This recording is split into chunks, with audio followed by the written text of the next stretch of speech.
जेॾी महिल सफ़ा वांदिकाई हूंदी आहे ऐं घर में फालतू वेठा हूंदा आहियूं न त ओतिरी बुख बि वधीक लॻंदी आहे।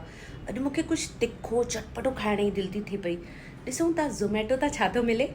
छा घुरायां हा, चीज़ शेज़वान फ्रेंकी। इहो मस्तु रहंदो, टेस्टी ऐं चटपटो हूंदो।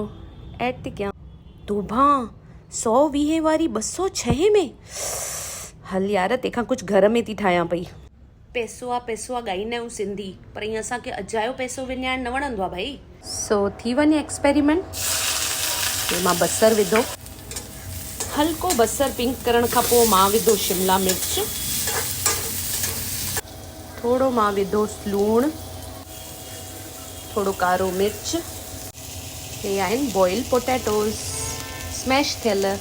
जीअं त मां चयो मूंखे तिखो खाइण जो मन हुयो, त मां हाणे 2 चमचा भरे करे विझंदमि शेज़वान सॉस। खुशबू त मस्तु थी अचे। मूं वटि घर में पकल फुल्को ऑलरेडी पियो हो, इन ते मां लॻाई शेज़वान सॉस। तंहिंखां पोइ मां हिन में जेको मसालो रेडी कयो हुयो उहो विधो। तंहिंखां पोइ मां विधी हिन में लिक्विड चीज़। घर में ही थी वई मुंहिंजी Schezwan frankie ready. So finally Schezwan cheese frankie मां घर में ही ठाहे वरिती।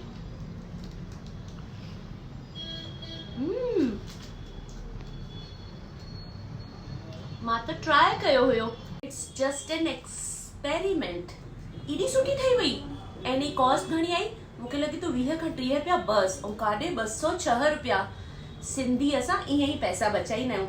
भाई तव्हां बि ट्राई कजो, तमामु टेस्टी थी लॻे।